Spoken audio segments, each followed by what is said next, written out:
Ladies and gentlemen, good day and welcome to the Gulf Oil Lubricants India Limited Q2 FY26 earnings conference call. As a reminder, all participant lines will be in the listen-only mode, and there will be an opportunity for you to ask questions after the presentation concludes. Should you need assistance during the conference call, please signal an operator by pressing star, then zero on your touch-tone phone. Please note that this conference is being recorded. I now hand the conference over to Mr.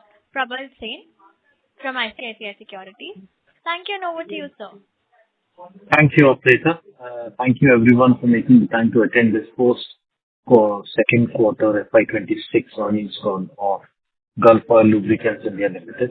We have with us members of the senior management from Gulf Oil, represented by Mr. Ravi Chawla, Managing Director and CEO of the company, as well as Mr. Manish Gangwal, the Chief Financial Officer of the company.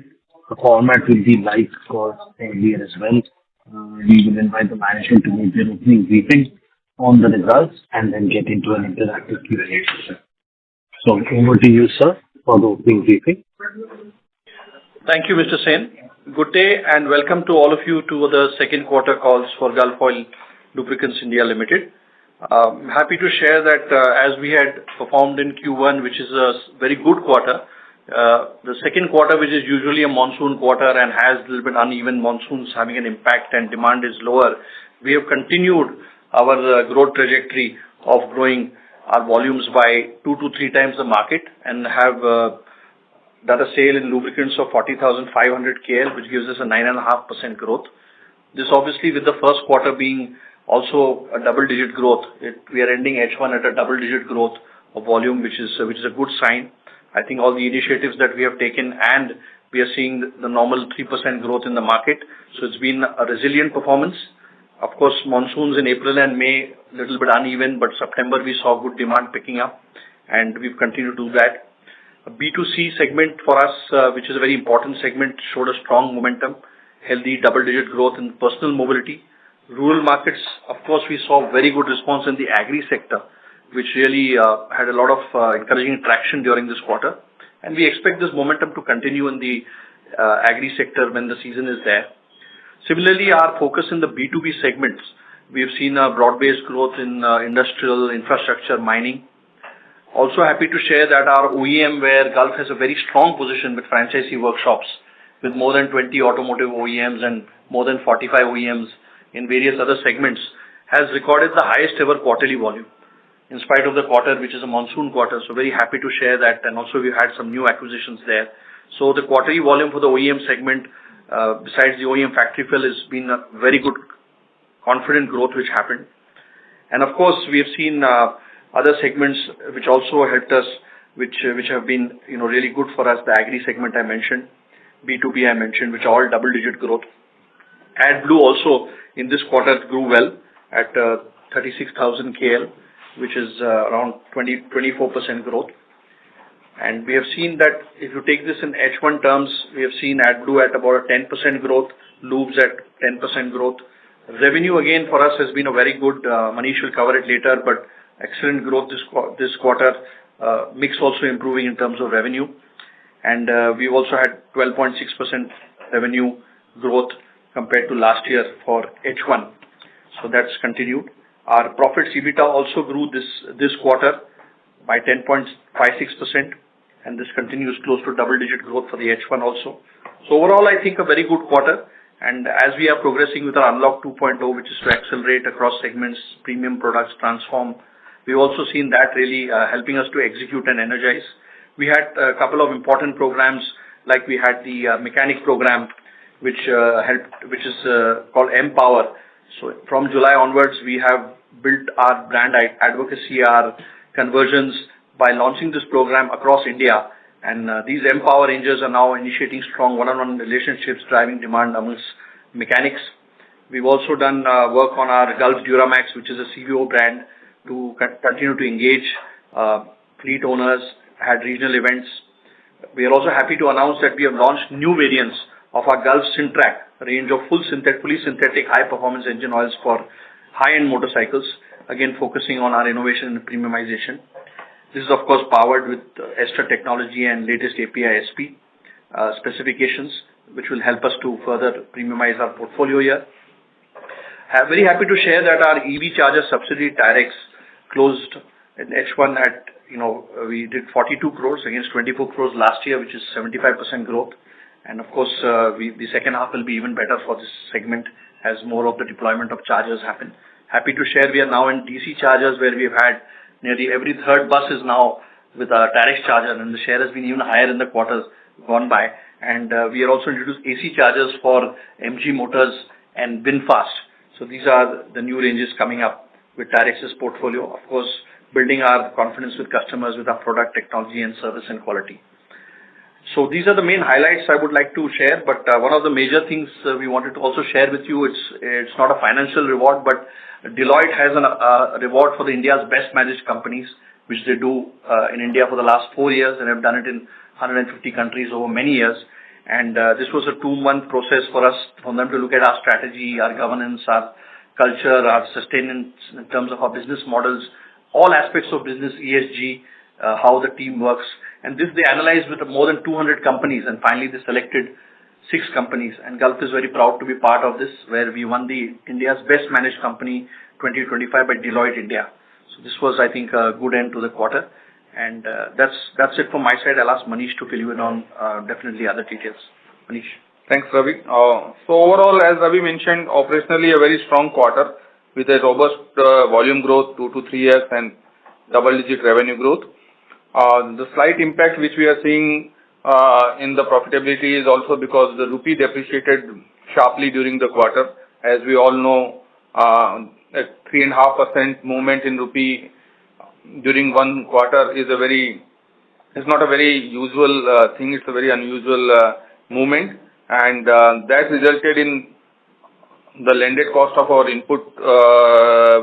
imported products also going up from 85.76 towards June, and the rupee closed at 88.79, nearly 88.8 at the end of September.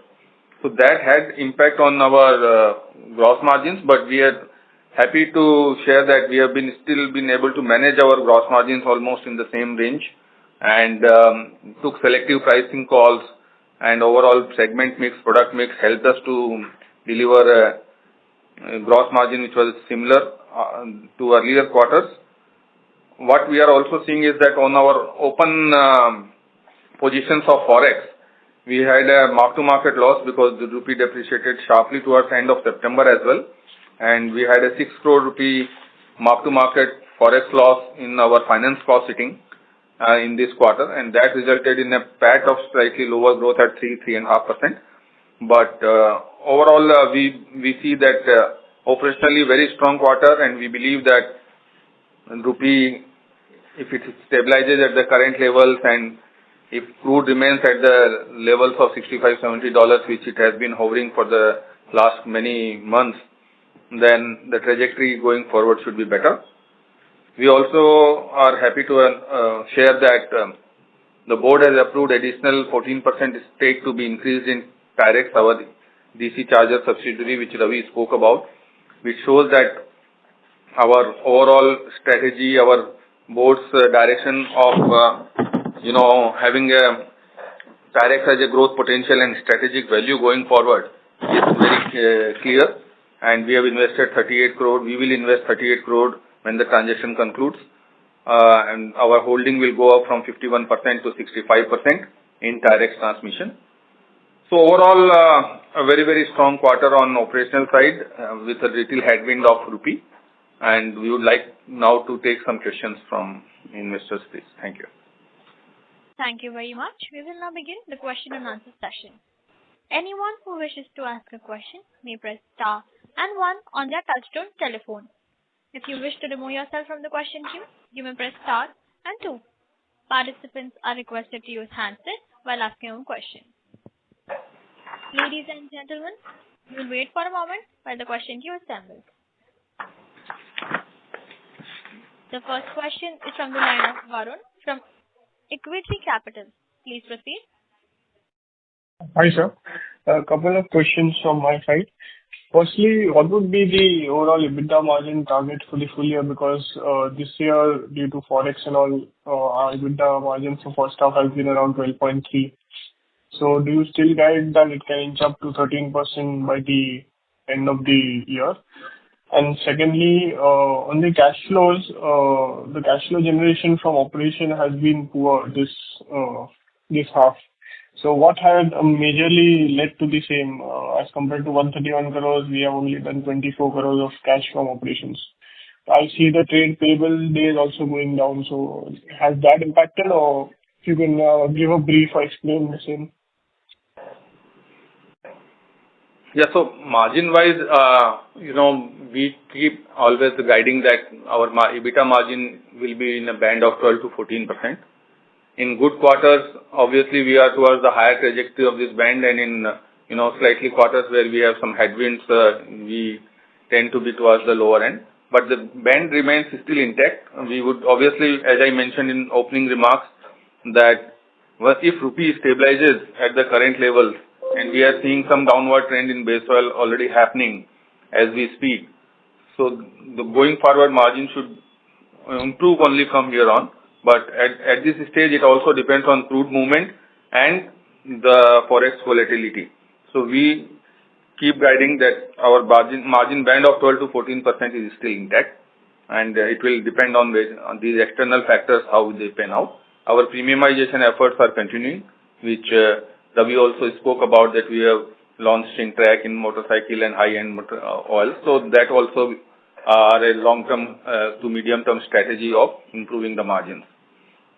Coming to the cash flow generation, I think the second point, this is a seasonally impacted quarter in terms of collections, because there are vehicular movement is low, there are construction activities are slower. So obviously the collection cycle is slightly elongated in these quarters, in the second quarter usually. We are confident that our cash flow generation, as we have been doing in the earlier years, on a full year basis, that should continue. Slight increase in working capital because of on the receivable side mainly, but all actions are in place that will continue to generate good cash on a full year basis. Okay. On the operating level, were there any additional expenses? Because I see the other expense going up a bit year on year. So was there any additional ad spends, or your ad spends remain in line with the 4% target which you have given?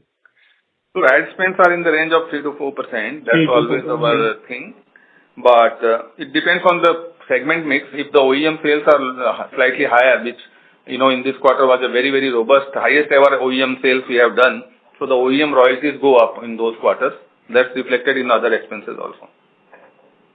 Okay. And what would be the volume growth for the first half, the number? I think so. We have already declared that the quarter volumes are 40,500 KL for lubricants, core lubes, and AdBlue 36,000 KL. That is for the quarter. For the H1, it is 10.1% in lubes growth and 10.4% in AdBlue. Okay. Thank you. I'll get back in the. Thank you. Thank you. The next question is from the line of Achal Shah from Ambit Capital. Please proceed. Sir, am I audible? Yes, please. Sir, pardon me for asking this very basic question. So, sir, on the consumer side, when we go to a mechanic for servicing our vehicle, and we have many choices, and the mechanic pushes for a specific brand or a product versus competitor brand. So, sir, how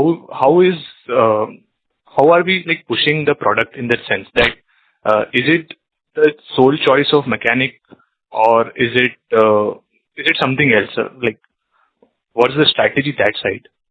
No. So it is lubricants is very mid-involvement to low involvement, sometimes high involvement product. So based on the category, if you take, say, motorcycle and car, there is obviously the consumer will have some say. In some cases, consumers also decide. But the mechanic plays a role as an influencer. And sometimes he is like a quasi-consumer. So it just depends on the various consumers. What we obviously have to make sure is that the consumer is seeing us in the awareness set. He understands our product, whatever communication, our quality. We have various other attributes like long drain and other things. We keep advertising, we keep promoting those. Our quality of our product is obviously seen and experienced.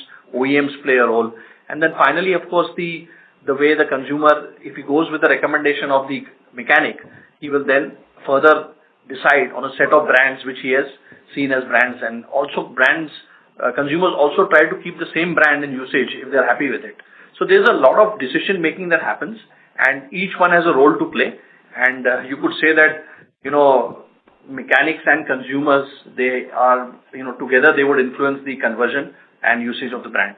So we have to obviously look at these segment-wise, and we have programs addressed to all these aspects, including the trade. The trade, when they stock and they push a particular product. So it's a three-way process, and mechanic is an influencer.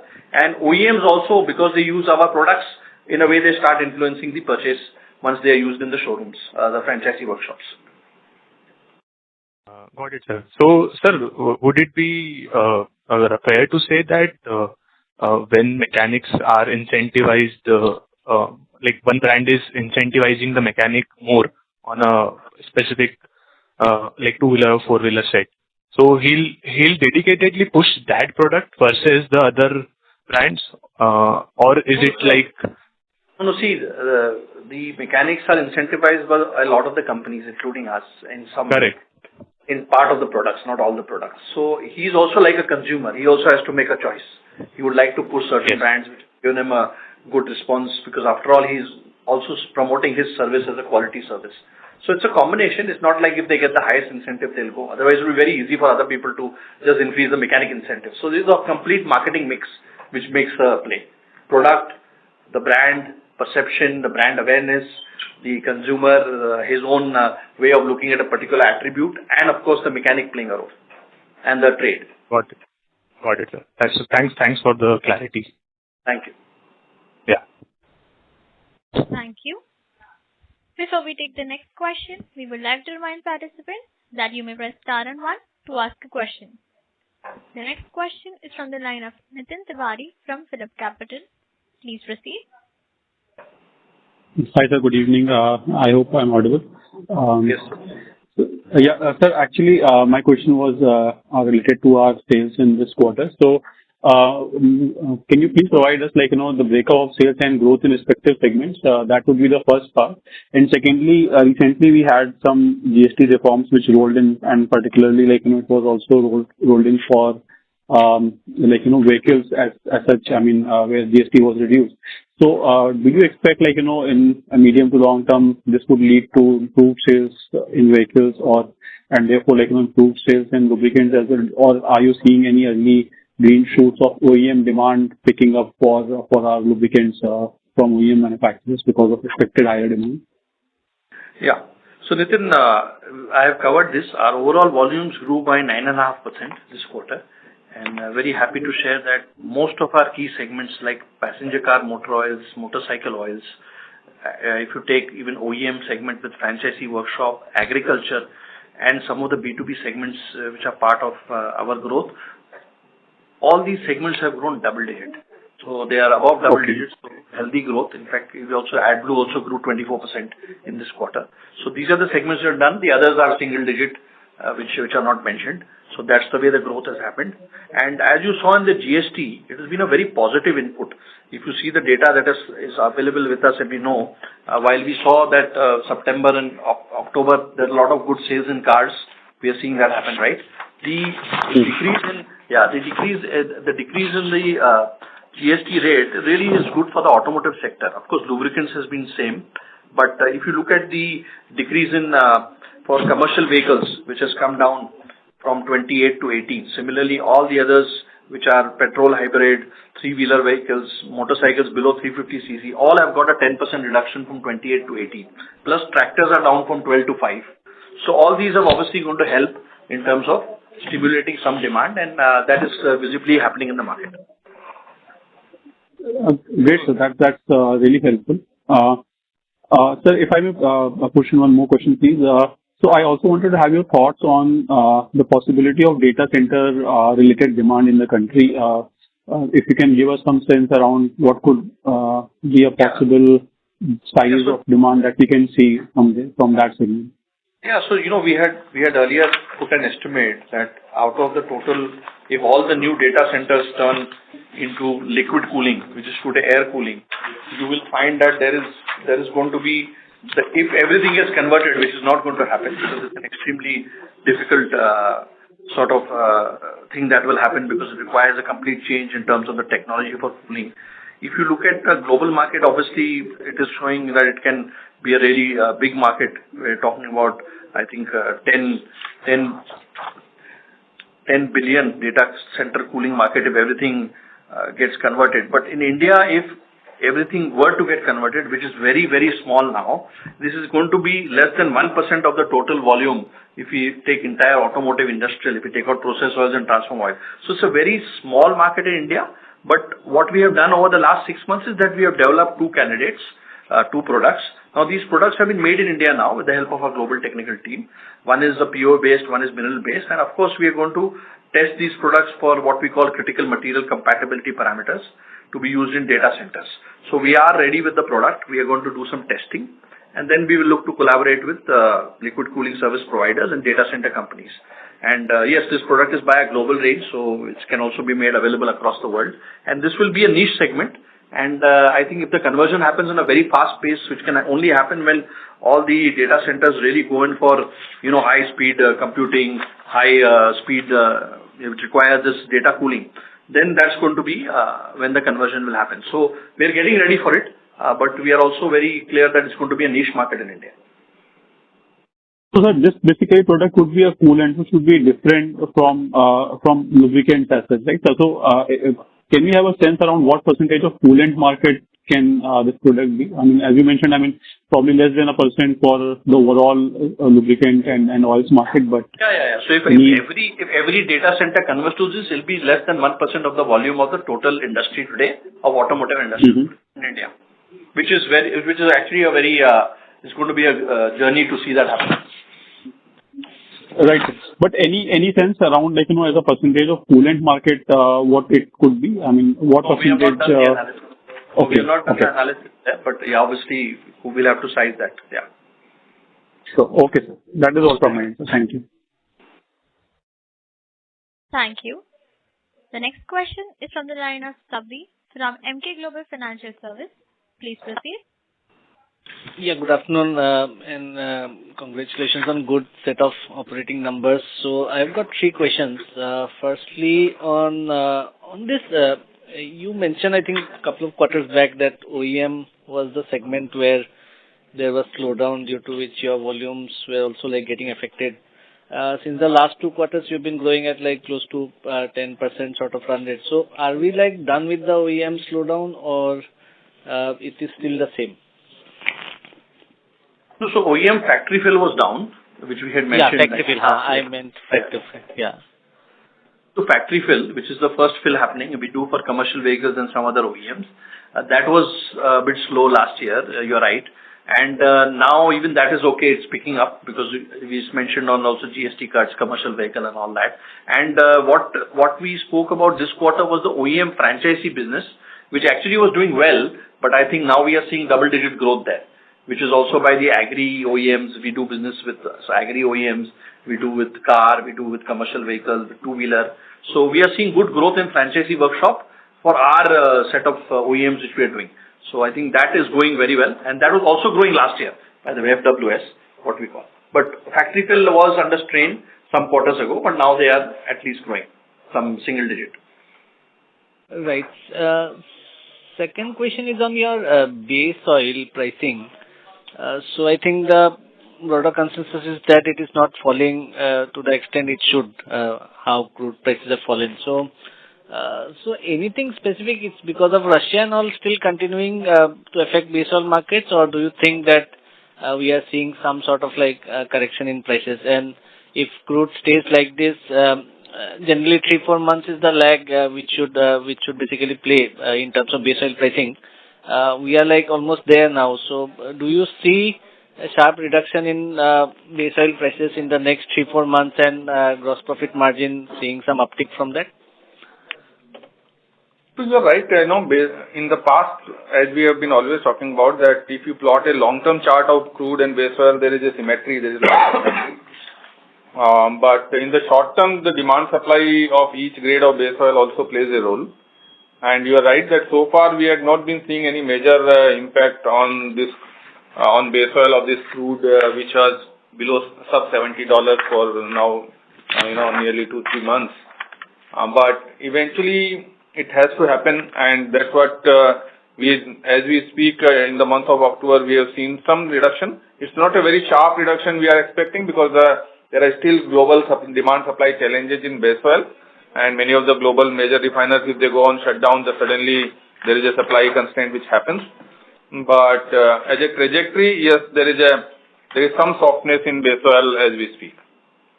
So the Indian PSU refiners are also like adding base oil capacity. I think that will come probably in the next 1 to 2 years. So are you talking to them in terms of going for some sort of term contract or anything of that sort? Because I think compared to the imports, it could be cheaper, right? So see, when we are already buying from the local companies, whenever there is an availability with them for base oil, so we buy 20-30% of our base oil locally anyways. And if the availability is more from their side, definitely we will be happy to look at all the options. And pricing wise, obviously they look at both international pricing and the forex and the rupee dollar rate and all, and they decide their local pricing. But definitely if the supplies are available more, our inventory situation can be better because we can then the lead time will come down. So some of the improvement in inventory is definitely possible, but availability, let it happen first. Okay. And on your forex losses in this finance cost, so you are not hedging, right? No, at any point in time, we keep minimum 50% hedged as a board policy. So okay. We at any given point in time cover minimum 50% and next 2 months as forwards completely.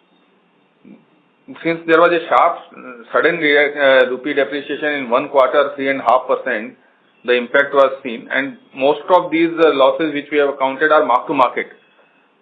So these are not crystallized losses as of now. If rupee improves from here on, we may see some reversal happening there as well. But as we speak, rupee is in the same range of 88.6, 88.7.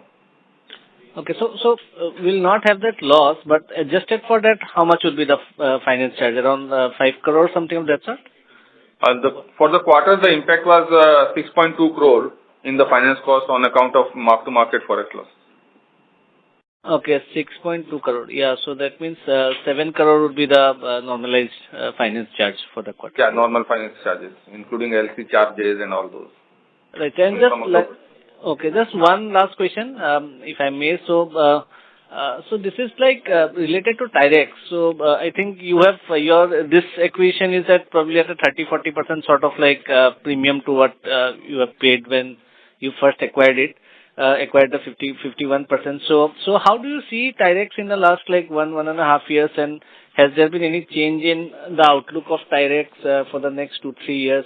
Can you give us some broad revenue guidance currently versus maybe 3-4 years down the line, and also if anything on profitability and size of the market, etc. Yeah, thanks. That's all from my side. Yeah, so Tyrex is a strategic investment for us, as you all know, and EV charging is an area where we have clear focus on, and we want to play a strategic role in EV charging space going forward as well. Tyrex has also, as Ravi was highlighting, has started manufacturing both AC and DC chargers. DC chargers, they were always there, but now they have also developed capabilities of, producing quality AC chargers.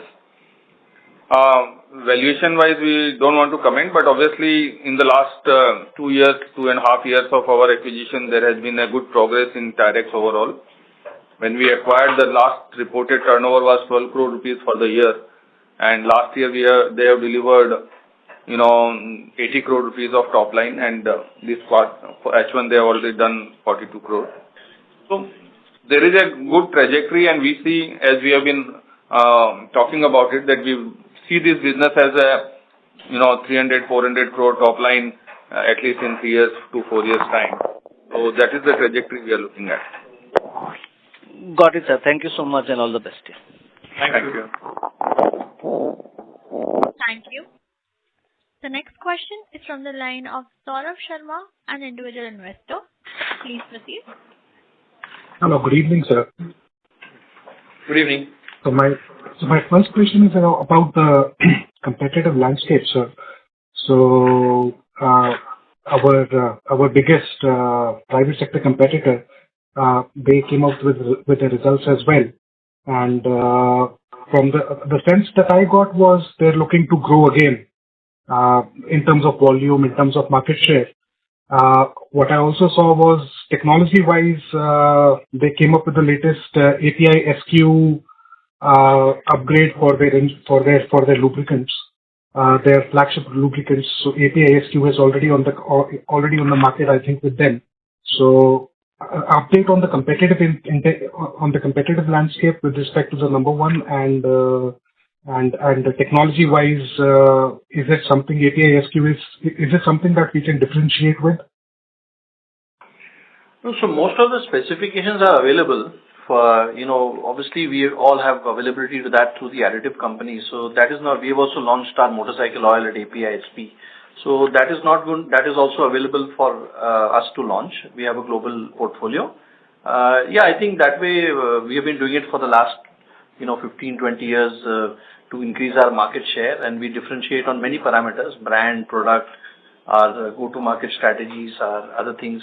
So I think it is a competitive market, and definitely this is what we are also focused on, and we have been growing, as you know, for the last 17, 18 years at 2 to 3x the market growth rate. We're happy to see growth happening in the industry, and that's good for all the industry. I understand that, sir, but what I was asking was about the passenger cars API SQ, Q for Queen.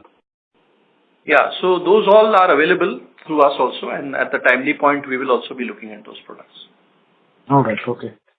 So the second question, sir, is about the balance sheet, and in the cash flow there is a loan given out, and that is a periodical item that appears in the balance sheet. There's a loan given and a loan repaid. For this half year, I think it is around 1,000 crores. And so I wanted some clarity about this. What are these loans? So these are treasury loans given and to non-related parties, and we receive it back at the half year end. All right. So that's an investment, right? Yeah, these are deployment of surplus funds. As you know, we carry 1,100 crore of cash on the balance sheet. So these are temporary deployments. All right. So the forex loss that we were talking about, which is included in the finance cost, this is, I'm assuming, coming from foreign currency denominated loans, right? Yes. The buyer credit for our imported working capital loans on imported products. We do close to 70% of our products are imported. And we take buyer credit, supplier credit on that, and this is the exposure which we have there, where 50% is hedged and usually 50% is kept open. Right. So, what would be the thinking behind having cash on the books in rupees and having loans in dollar denominated in dollar terms, sir? If you could sort of enlighten a little bit on that.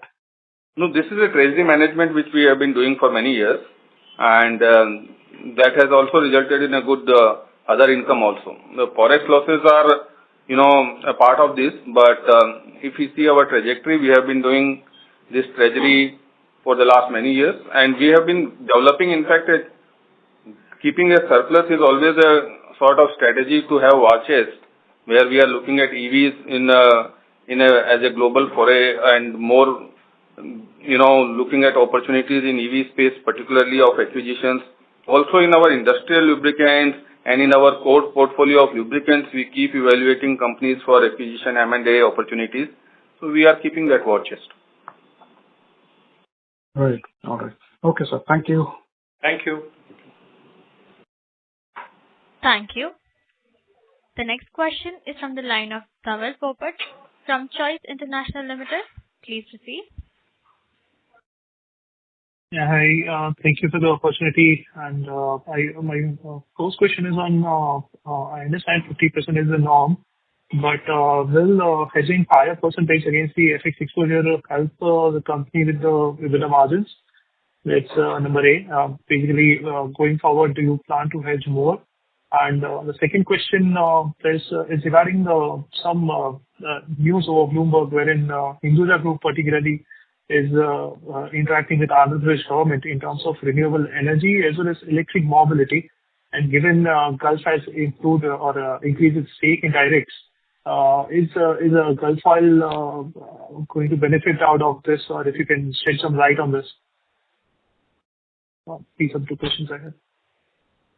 No, so first one, on the forex hedging, we have a well-defined board-approved policy, and we take guidance of not only our bankers, we have two experts, forex experts, advisors in our panel who keep guiding us on the percentage of hedging. We have been hedging more than that. In fact, depending on the advice, we keep hedging anywhere between 50% to 75%. Also, at some point, we have done even 90%. So that depends on the advices and the way, these experts advise us to how they feel the rupee will track. And so we follow that guidance. On the second question, we are not clear exactly what you are trying to say. Can you repeat your question? There was a development in the market wherein Hinduja Group particularly is interacting with Andhra Pradesh government in terms of renewable energy and electric mobility. So this was news over Bloomberg based on market reports. So is Gulf Oil going to benefit out of electric mobility, or if you can provide any color as of now? No, as you know, we have got Directs which is making DC chargers. So we are actively involved in wherever the opportunities are available for charging. There are various segments like bus OEMs, other segments like the charge point operators, and of course you have each of the governments is looking to electrify the charging network. So those initiatives are definitely being talked about to many governments, and that's a matter of regular sort of business development for us. Nothing makes sense. Thank you. Thank you so much. Thank you. The next question is from the line of Nikita Mehta, an individual investor. Please proceed.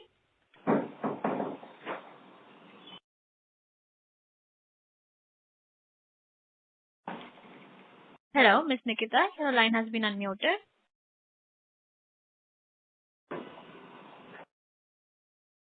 Due to no response from the current participant, we move on to the next. Next question is from the line of Pranay Javeri from JNG Holding. Please proceed. Thank you very much for the opportunity.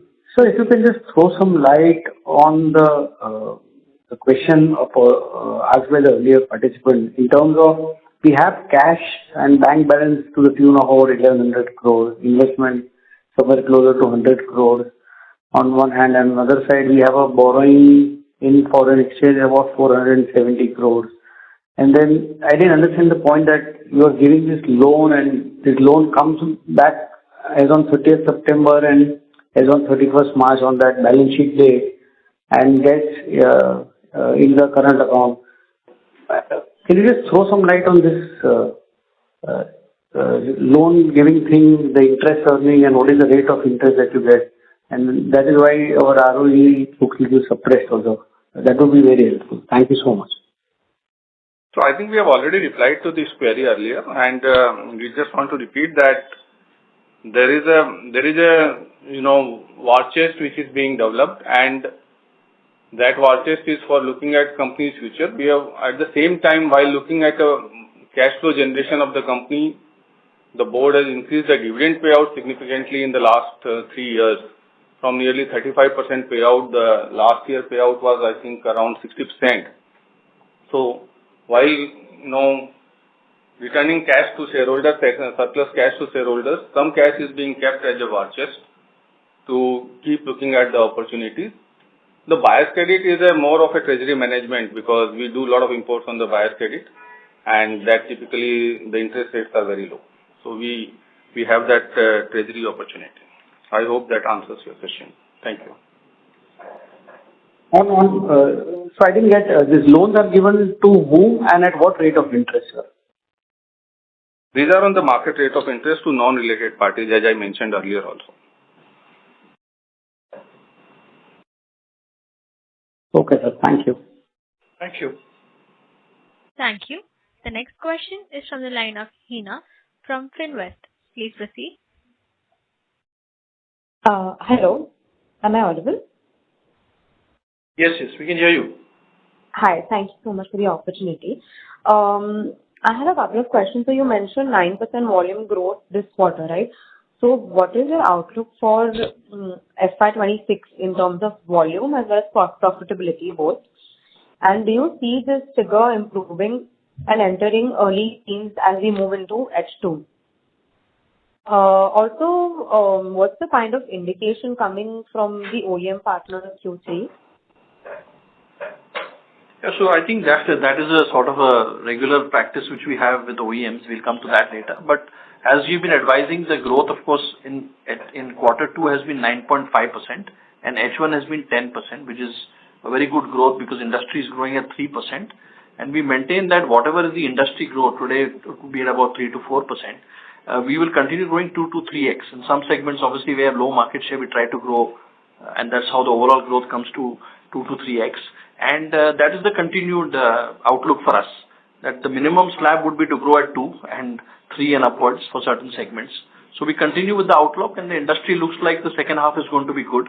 As you know, there is a strong push in terms of there has been the festive season, then there is the GST cut. And as we see agriculture output, rural, even OEMs are pushing a lot of their network in all areas, wherever we also have tie-ups. So good consumption is happening because OEM franchisee workshops also do a lot of maintenance in terms of extended warranty contracts, annual maintenance. So I think what we have is a good second half expectation, and we'll continue to grow 2 to 3x the market. Understood. Then in your opening remarks, you mentioned about strong rural growth. I guess this largely comes from following good monsoon. So how are we placed to sustain it? And any specific campaigns or initiatives? So we have a number of initiatives which are ongoing. We have a rural stockist model which goes into the parts of the rural India, and we have various programs, including programs with the tractor segment, like oil change camps. We have a continuous program in terms of various geographies where rural growth is happening, and that is part of the way we have actually gained market share across these segments. We also have tie-ups with the leading tractor OEMs, so that also helps us to get our product out there when the consumption is happening. Usually consumption happens before the season, where people would take the tractors and go for servicing so that it can be used on the field. And rural markets also now buying cars. They're buying cars, as you know now, they're buying two-wheelers, and they themselves are a consuming place where the rural incomes are going up. So clearly you see India is not just the top tier or tier 2, tier 1, it is even the other hinterland. So that is where the growth is happening, and people are buying personal vehicles, roads are getting better. So I think it's an all-round good area where Gulf is present and growing. I think we would just like to probably now, we are running short of time, so if we could quickly take a summary, if you don't mind.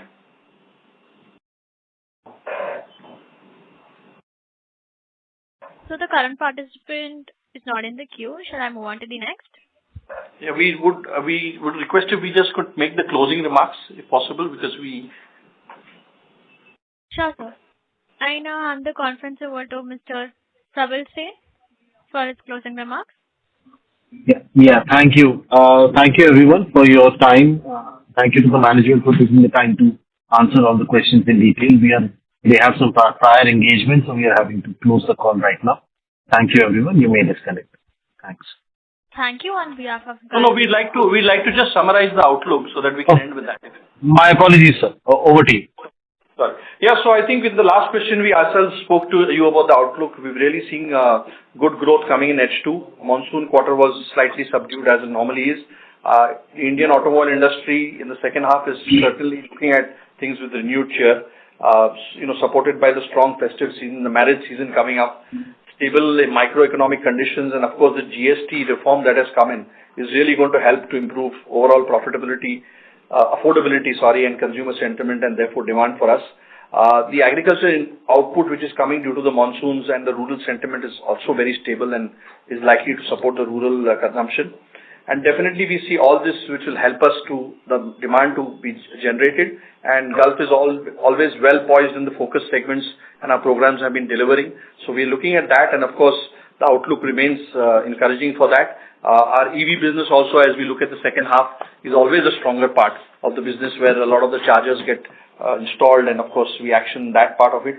Growing business, again, we are seeing penetration of EV vehicles in 4 or 5 segments really picking up, and charging is a big requirement to make that a success. So we are happy to be well placed there. Directs also going in electricity, and that's where the second half is going to be promising in term, and we continue to hope to deliver our 12 to 14% band of margin and grow 2 to 3x the industry. Thank you so much, and we hope we are able to answer all your questions. Look forward to catching up soon. Thank you. Thank you. On behalf of Gulf Oil Lubricants, that concludes this conference. Thank you for joining us, and you may now disconnect your lines.